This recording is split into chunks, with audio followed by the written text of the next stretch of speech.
It's going to be Maram. We hope it won't be dusty.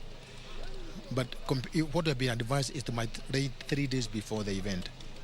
So it's going to be a bit wet, but we are ready for it. Also, transport is a very big aspect of modern rallying. The stages are short. I think the longest stage it doesn't hit 40 kilometers. That was just KICC to time control one Athi River for you. But explain the transport, especially after the cars do the Kasarani super special stage as they head to Kenya Wildlife Service Training Institute Service Park down in Naivasha. What will happen is all cars will be in Naivasha, all of them before Wednesday. What we have arranged is all rally cars will come on the flatbeds. They will not be driven to Nairobi. And that's a big saving on fuel. Of course, and the tires. So they won't be on flatbeds up to Safari Park Hotel, where everybody is sending one mechanic to come and change the tires to the rally tires for the following day. But after they do the special stage, remember first they'll go to KICC for the ceremony of flag off, come and do this. Actually, they'll do the recce, then go to... Yes, they'll do the recce in the morning, then go to KICC, do the ceremonial start, then come back to Kasarani for the 4.5 kilometer stage. After they do the stage, they will drive themselves back to Naivasha. They will not on flat back anymore. You know now the race has already started, so we can't put them on flatbeds. But we expect the drivers to try and get the normal tires to put on those cars before they go to Naivasha, because they're very uncomfortable if you don't change the tires. Then they go and go to Park Fami until Friday morning. All right. What's the route that's going to be used? Because I think there was a change. They were supposed to go through Gatondo, over the Aberdares, on down around Kijabe to Naivasha, or are they going to use the highway? They are going to use from here. They'll go to Modaiga, turn off, go to UNEP, then go to Roaka, then join the normal Remuru Road from Roaka. Now, good places where somebody can get to watch the safari rally down in the Rift Valley outside of transport and close to the stages.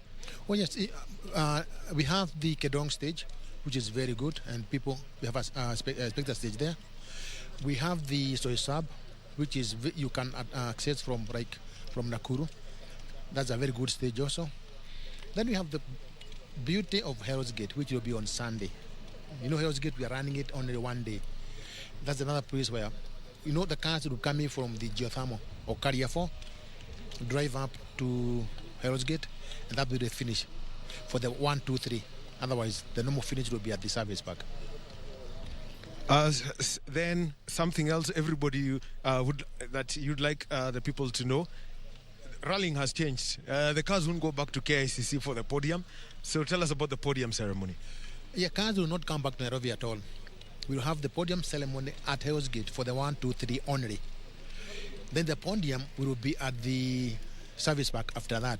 Now for all the drivers who have finished. And also, what we the people would like to know, the COVID protocols required, especially because a lot of safety concerns and also observations will come in from the WRC. In all those stages we have created for spectators, there are 4, including alimentator.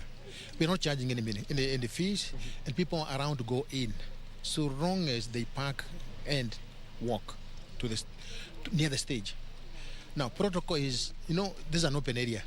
It's open field. We can have as many people as we want, but we are advising people to continue wearing the mask and sanitizing, and they'll be able to see those. They can choose. We will not repeat any spectator stage every day. We will do one spectator stage on Friday, second one on Saturday, and the third one on Hell's Gate on Sunday. And you can see all of them every day. You do not have to continue running around looking for it. It will be there, and we're not charging. It will be kiosk where you can have some bitings, sodas, drinks, but don't drink and drive, remember? Right. Yes, you remember that the FIA have got a road safety program that is driven by Jean Todt, who's also special advisor to the UN Secretary General on road safety and also greening.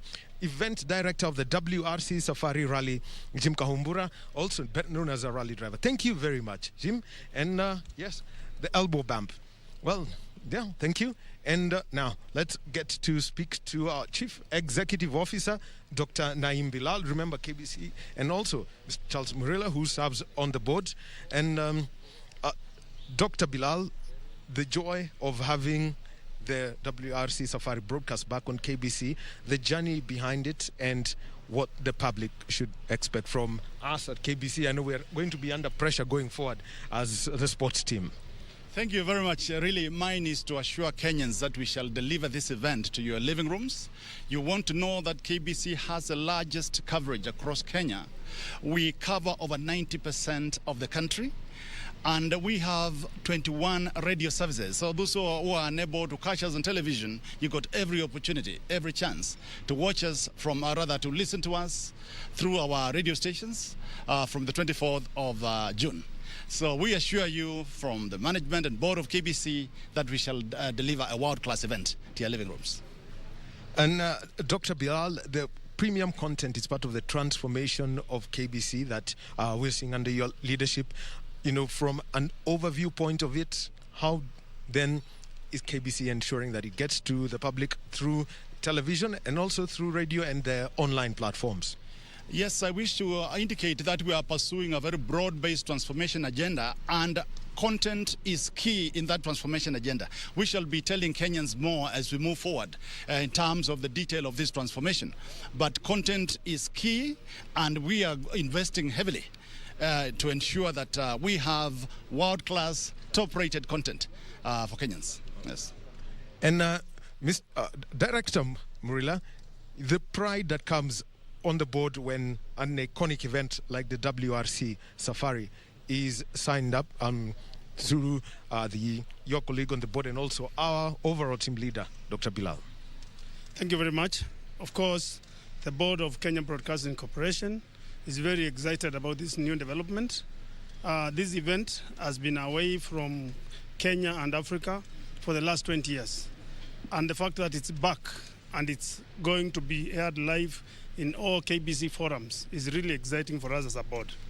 As you are aware, the board has been very keen to ensure that Kenya is really watching.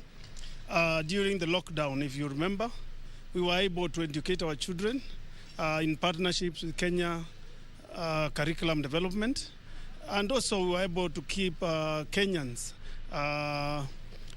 nourished through their faith, through the masses we are offering, through the other religious forums, including the airing of live masses and mosques. Sorry. As a board, really, we are sure that this event is going to be a huge success, and we are sure that we are going to give Kenyans what they really deserve. And we thank the government, of course, through our CS, Joe Musheru, for the support they have given this broadcaster to ensure that Kenyans receive news, receive entertainment, receive education, and all that pertains to broadcasting. Remember, yeah, thank you very much, Dr. Naim Bilal. And maybe a good message from you. You know, we always say the true sports partner, the FA Cup has been here, CAF products, the heritage of sports at KBC. How are you seeing it going forward? I can tell you that we are the station of choice on matter sport, and we shall continue being that. So keep it KBC. Thank you. All right. Thank you very much, Dr. Naim Bilal. He is the Chief Executive Officer of the Kenya Broadcasting Corporation, and Mr. Charles Murila, who serves on the board. Thank you very much, gentlemen. And also now, getting back to the conversations, as you can see, everyone wants to have a photograph taken with that WRC car. Now, the person who's going to be leading the team that's going to be putting this together is, let me tell you how she used to introduce herself way back when I was just about 4'9", nambari 9 mgongoni, Elina Shiveka.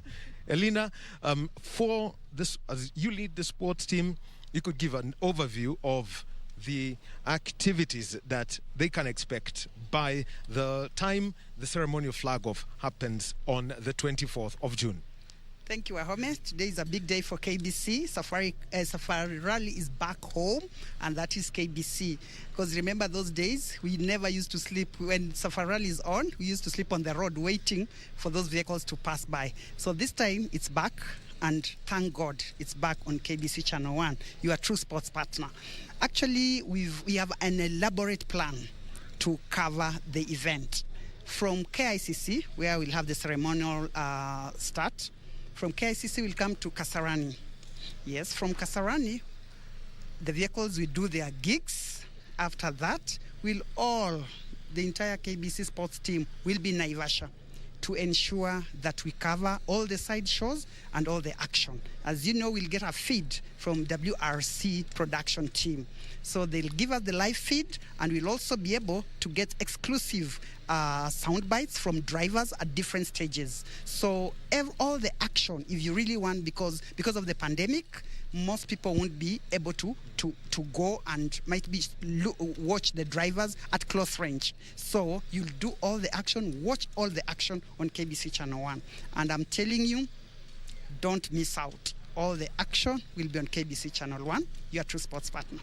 Well, before I let you go, you are the one person who can tell the two stories of the Safari Rally, covering it in the old format, and now here you are planning it in a new format where, by 6 p.m., everything's done. Yeah, it is interesting, but that's where the world is going, because we used to have an elaborate one, East African Safari Rally, where we would stay like a whole week. But this time, it's 3 days, 3 days of action. 3 days of action, and we'll get every bit of it. With the WRC production team, we are able to give Kenyans what they deserve to get. And don't be mistaken, even we'll be live on Radio Taifa, that is our Kiswahili service radio station. So if you won't watch it, just put your ears on Radio Taifa. We'll give you all the action. Yeah. Thank you. Thank you. Elina Shiveka, nambari 9 mgongoni. That's how she used to anchor the news. That was her intro. But sahi any coach wa kikosi cha KBC. Thank you. Well, thank you very much. Well, so there you've had it. And lots of stories to be told, driver profiles. I can also give you an insight into this. We'll be having conversations with some of the WRC teams that are going to be coming in. Remember, 4 WRC teams. Toyota Gazoo Racing, they will be bringing in 4 drivers. Hyundai, Shell Mobis, World Rally Team, they will be bringing in 3 drivers. We also have got M Sport 4, they will be bringing in their 3 drivers. And another driver from another Hyundai team. We are talking about 2C competition, 1 driver, Pierre-Louis Loubert. And then, remember, you've got Sobek Zamada, 91 years young, he's going to be there. And then, also, it was mentioned about the FIA World Rally Star team. We've got Hamza Anwar, Makray Kimathi, and we also have got Jeremy Wahome. All of them under 27. The youngest is 22, that's Hamza. And they will be driving Ford RC3 cars. So remember, that's a story that's going to be told. And I can see that my colleague Mary Wavinya is really itching to go and tell the story of those 3 young stars who are going to be driving extremely powerful cars.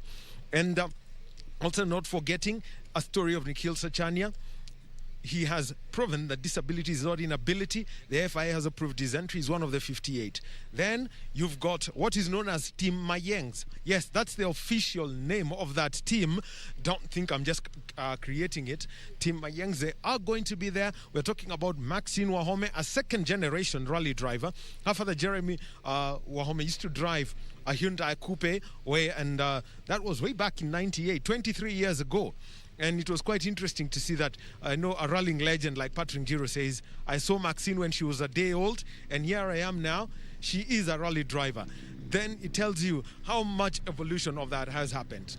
The story then we want to ask is, when the WRC Safari Rally comes back to Kenya, is it going to be a Ford that wins it again? The first foreign driver to win the WRC Safari Rally, the late Hanumi Kola, did it in a Ford Escort. The last driver to win a WRC event in Kenya, the late Colin McRae, a Ford. So is it going to be that?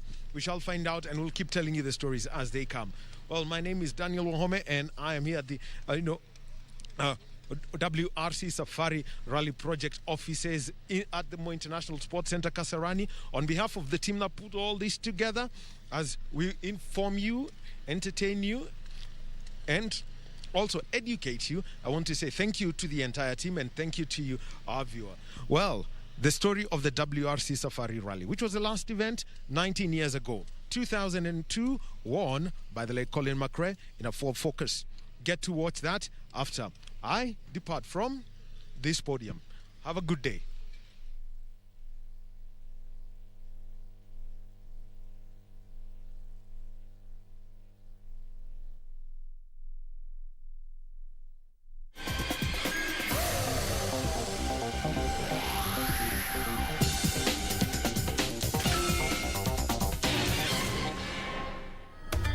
Welcome to Africa, where the stunning scenery, the wildlife and the treacherous roads make up the toughest and most picturesque round of the World Rally Championship, the Safari.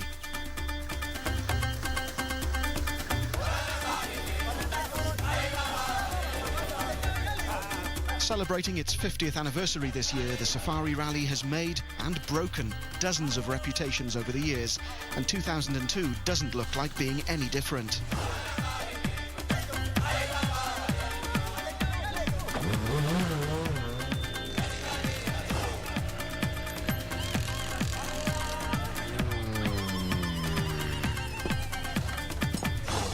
Africa's only round of the WRC is based to the north of Kenya's capital Nairobi, with the 12 stages run in the Great Rift Valley and a single service park at Suswa.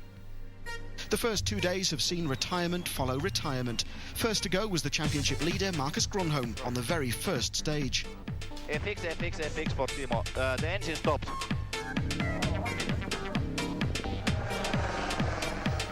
Joining Gronholm on the helicopter ride back to Nairobi would be Hyundai's Armin Schwarz with alternator failure, and his teammate Freddie Loix with a broken clutch.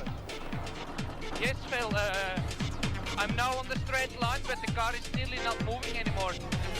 Francois Delacour's second attempt at the Safari ended with a blown engine in his Mitsubishi, while it was a missing wheel ripped off on day one's last section, which caused Tony Gardemeister's Skoda to retire.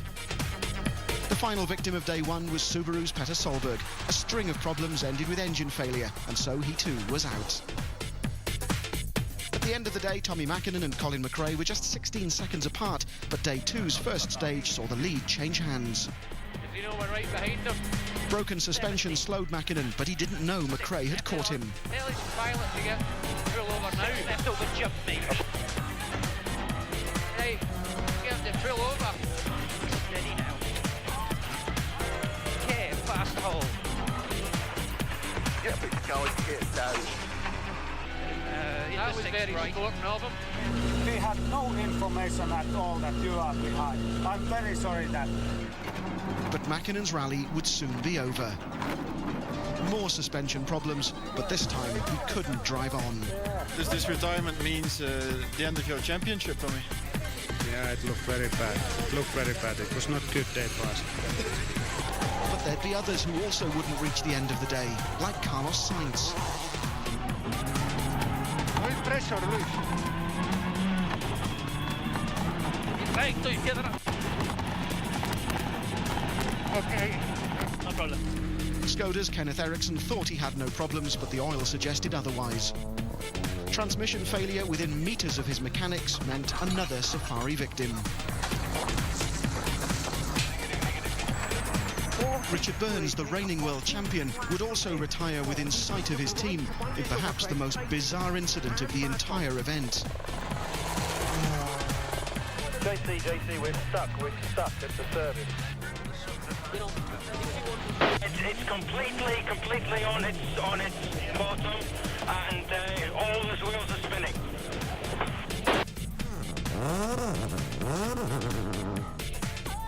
Okay, we tried to put some advertising banners under the wheels. Francois, it's finished. Please, can somebody come? Richard, that must be a very, very bitter pill to swallow. I can't really explain because You saw what's happened, and we drove 50 kilometres on a normal tarmac road, and we come to this service area, and we can't even get in through the gate. Others would be more fortunate, but Kenya's unique challenges also caused them problems. In Alistair McRae's case, it was the wildlife.